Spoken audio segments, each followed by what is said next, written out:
अस्सलामुअलैकुम। My name is Zabeena Mushtaq and I am a financial level student करते हैं school level campus Islamabad. तो आज मेरे साथ हैं हमारी एक टीचर। अस्सलाम वालेकुम, कैसी हैं आप? मैं ठीक हूँ, आप बताएं कैसी हैं? ये भी ठीक हूँ मैम।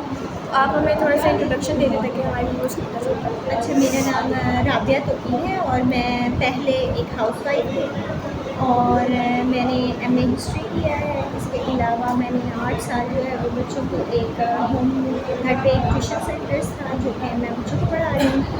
और इसके अलावा मेरे 2 बेटे हैं और मैं यहाँ पर एफएम कैंपस में प्रीवियस 4 मंथ से जो हूँ वो काम कर रही हूँ और बच्चों को एआई स्किल्स। सही हो गया। तो मैम आपको इतना ध्यान स्कूल के बारे में पता कैसे चला?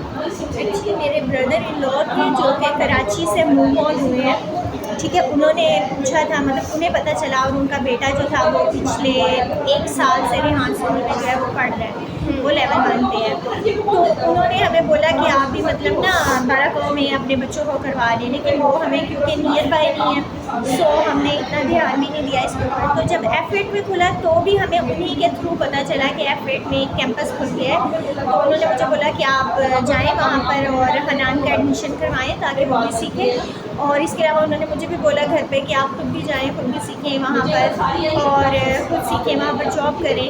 तो मैं जब यहाँ पर आई तो फिर मैंने खुद भी सीखा पहले और फिर बाद में जॉब। अच्छा, तो आप यहाँ पे सीखने के मकसद से आई थी, आप जॉब लेने? आप यहाँ पे क्या सीखने आई थी? क्योंकि इतने बड़े मतलब जो लोग होते हैं उनका तो नहीं होता ना। तो आप मुझे बताइए क्या इनका प्रोग्राम था? एक्चुअली जॉब के लिए भी आपको पहले जो चीज़ मुझे आती ही नहीं है, जिस चीज़ की जॉब के लिए मैं आई हूँ वो तो नहीं मुझे आती ना, जो जॉब करवानी है, जिन बच्चों को मैंने सिखाना है, तो पहले हमें खुद सीखना पड़ता है। ये पहले मैंने खुद 2 मंथ्स लगाकर पहले ये खुद सीखा, फिर मैंने आगे फर्दर जो है वो जॉब स्टार्ट करके बच्चों को सिखाया। सही है। तो उन्होंने आपको अप्रोच किया कि आपने उनको कहा कि मैं ऐसा जॉब भी करना चाहती हूँ?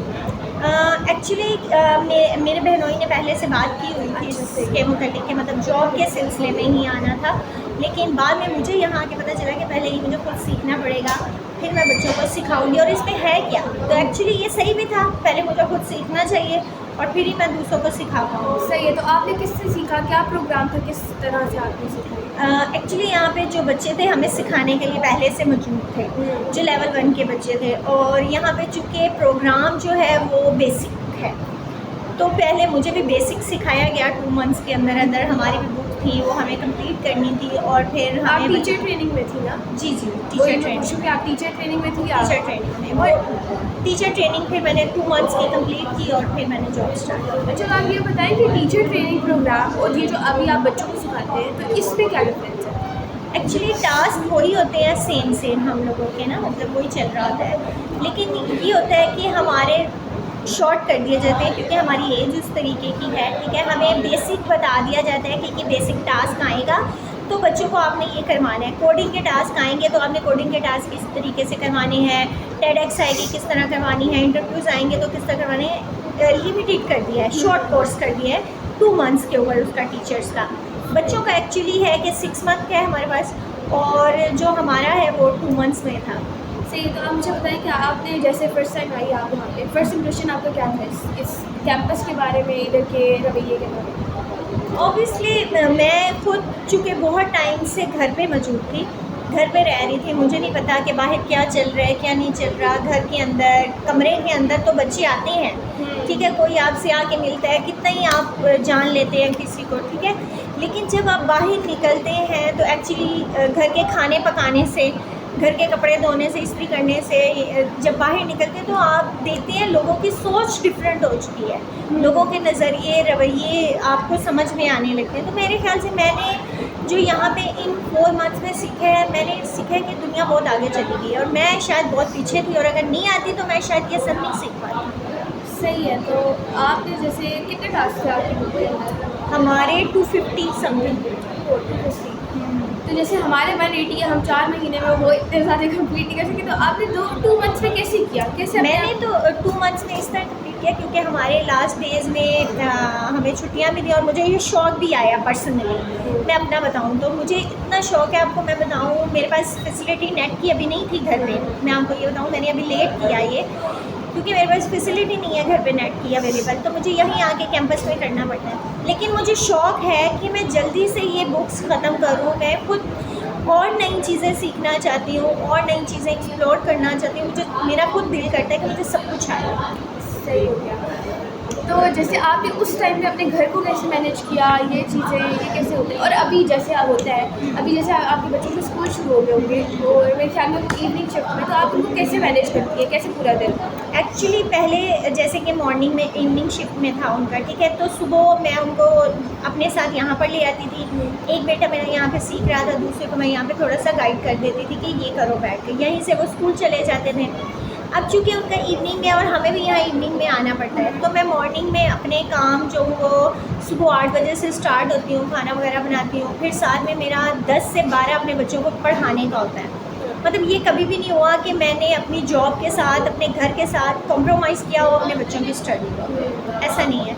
मैंने हमेशा पहला मेरा जो फोकस है वो मेरे बच्चों की स्टडी रही है। कुछ भी हो जाए उनकी स्टडी नहीं इंटरप्ट होती मेरे से, मैं वो करवाना चाहती हूँ। तो मैं अभी सुबह 10 से 12 बजे का जो टाइम है वो मेरा उनको पढ़ाने का होता है। फिर उसके बाद उनको रेडी करती हूँ और हम 1 बजे जैसे उनका स्कूल होता है मैं उन्हें ड्रॉप करके फिर यहाँ पर आ जाती हूँ। सही हो गया मैम। तो अब आप मुझे बताएं कि जैसे आपको क्या लगता है कि आपकी जो यहाँ पे वर्किंग लाइफ है, इससे आपके घर को कोई इफेक्ट आ रहा है थोड़ा बहुत, कि मतलब कि आप थोड़ा कम अपने घर को टाइम दे पा रही है या कुछ भी इस तरह?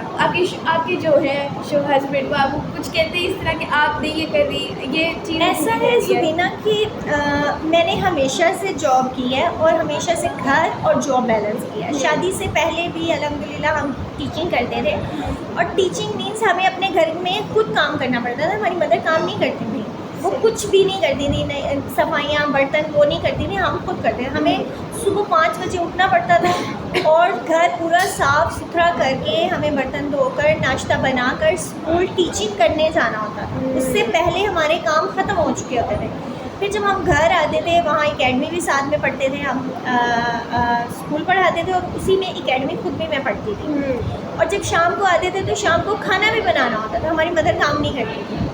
तो मैंने अपनी लाइफ को हमेशा जो है ना वो बैलेंस किया है, और मैंने अपने काम के साथ साथ अपने बच्चे भी पाले हैं। मैंने लोगों के बच्चों को भी ट्यूशन पढ़ाया, अपने बच्चे भी पाले हैं, अपने घर के काम भी मैनेज किए। कभी ऐसा नहीं हुआ कि मेरा कोई काम रह गया हो इन कामों के साथ। और मैंने कहा ना कि मेरे बच्चों की स्टडी पहला फोकस है मेरे लिए, फर्स्ट प्रायोरिटी है मेरे लिए। तो मैं चाहे मैं काम साथ साथ कर रही होती हूँ, मेरे बच्चे पढ़ रहे होते हैं, साथ में मैं खाना बना रही होती हूँ, साथ में मैं बर्तन धो रही होती हूँ, सफाइयाँ कर रही होती हूँ, सब काम मैनेज कर रही हूँ। मुझे वो 2.5-3 घंटों में काम मैनेज करना है हर तरीके से। सही हो गया। तो आप मुझे बताएं कि जैसे आपने बताया शुरू में कि आप एमए हिस्ट्री किया आपने उसको परस्यू किया है अभी या नहीं किया, ये क्यों छोड़ा आपने? अच्छा, मुझे शौक़ था एमफिल करने का, और आगे मतलब अगर मेरी शादी नहीं होती तो मैं शायद एमफिल पीएचडी डिग्री होल्डर होती। मुझे पढ़ने का इतना शौक़ था। और मैंने चूँकि जर्नलिज़म में भी 4 साल गुजारे थे, तो मेरा था कि अगर मैं एक और डिग्री लूँ, मास्टर की डिग्री लूँ, मेरे पास 2 डिग्रियाँ हो तो मैं एक जर्नलिज़म की हो। लेकिन चूँकि आपको पता है शादी के बाद के बहुत सारे मसाइल हो जाते हैं। हस्बैंड आपको आपकी सोच चाहे जो भी मर्जी जो भी हो, जो भी सोचे, लेकिन फिर भी आपको खुद पे गिल्टी फील होता है कि मैं अपने घर को टाइम नहीं दे पा रही। वो फिर ये हुआ कि मैंने तो चाहा कि मैं एक डिग्री और लूँ और वो जर्नलिज़म की हो, लेकिन चूँकि हस्बैंड थे, वही बात ससुराल था, घर की रिस्पॉन्सिबिलिटीज़ होती हैं तो हम नहीं कर पाते। मेरे ख्याल से बच्चे होने वाले हो जाते हैं तो एक औरत के लिए बहुत मुश्किल हो जाता है कि वो घर को मैनेज करे और साथ साथ अपनी पढ़ाई करें। लेकिन आपने एमफिल परस्यू इसलिए नहीं किया क्योंकि आपकी शादी हो गई थी? बेसिकली एमए हिस्ट्री मैंने चाहे बाहर जॉब नहीं की या घर से निकल गई, लेकिन मैंने घर पे एटलीस्ट अपनी एजुकेशन को वेस्ट नहीं होने दिया। मैंने अपनी शादी के 2 साल बाद जो है वो घर में एक ट्यूशन सेंटर खोल लिया था, जहाँ पर बच्चे आते थे, वो हिस्ट्री पढ़ते थे, वो ज्योग्राफी पढ़ते थे, मुझसे मैथ करते थे। मैं टच में रही स्टडी के साथ, मैंने उसको नहीं वेस्ट नहीं किया। मुझे अगर मैं बहुत साल ऐसे ही गुजार देती तो फिर मुझे कैसे पता चलता है कि आजकल सिलेबस में क्या चल रहा है, बच्चे क्या कर रहे हैं, स्कूल्स में क्या चल रहा है। मेरी तो डिग्री बेकार थी। सही है। तो मैम लास्ट में अगर आप हमारे व्यूअर्स को कुछ कहना चाहें, अपनी लाइफ से कुछ भी इंस्पायरिंग बताना चाहिए या उनके लिए कुछ? अच्छा, मैं ये चाहती हूँ कि आज की जो जनरेशन है उनके पास बहुत सारी फैसिलिटीज़ हैं, बहुत ज़्यादा। वो अगर इनको अवेल करें अगर वो सोशल मीडिया का बहुत अच्छे से इस्तेमाल करें अपने ऊपर, ठीक है, तो मेरे ख्याल से वो बहुत अच्छी अर्निंग कर सकते हैं। उनके पास एक बहुत अच्छा प्लेटफॉर्म है और सबसे बढ़कर तो आज़ादी है। पेरेंट्स की तरफ से उन्हें सोशल मीडिया पे आने की आज़ादी है। वो अच्छे अपने बिजनेस अगर छोटा मोटा भी करते हैं तो वो पेरेंट्स खुश होते हैं, हमारे बच्चे सोशल मीडिया के ऊपर डालें। हमारे दौर में तो इस तरह का कुछ भी नहीं था, बहुत रिस्ट्रिक्शंस थी हमारी। तो बच्चे मेरे ख्याल से आज के अगर कुछ करना चाहे तो कर सकते हैं, अदरवाइज़ कुछ भी नहीं, वो पेरेंट्स के सर पे नहीं हमेशा रह सकते हैं। सही है मैम, आप thank you so much ma'am, आपने इतना इतना गुड दिया। अल्लाह हाफ़िज़।